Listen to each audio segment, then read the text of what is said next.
cette réforme, en fait, elle a plusieurs conséquences très pratiques. En gros, on peut les ramasser en simplifiant autour de 3 idées simples.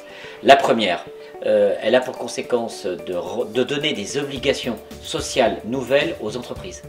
Et en particulier aux entreprises de 50 salariés et plus, qui doivent conduire un entretien professionnel tous les 2 ans, un bilan de carrière tous les 6 ans, et permettre la mise en œuvre d'un compte personnel formation. Et à ce titre, dès lors qu'il s'agit de personnes ayant un premier niveau de qualification, voire même ayant des difficultés de maîtrise des savoirs de base, celles-ci sont considérées comme prioritaires.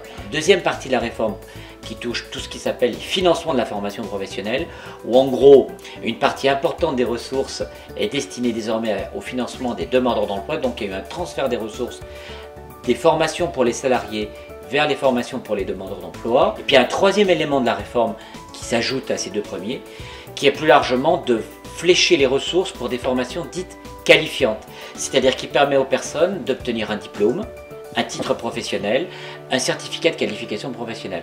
Donc, la réforme, elle est importante. En fait, elle flèche les ressources sur quelques grandes priorités. Et la bonne surprise, pour le coup, c'est pour les premiers niveaux de qualification, la maîtrise du savoir de base, d'accéder en fait à un peu plus prioritairement à ce type de ressources.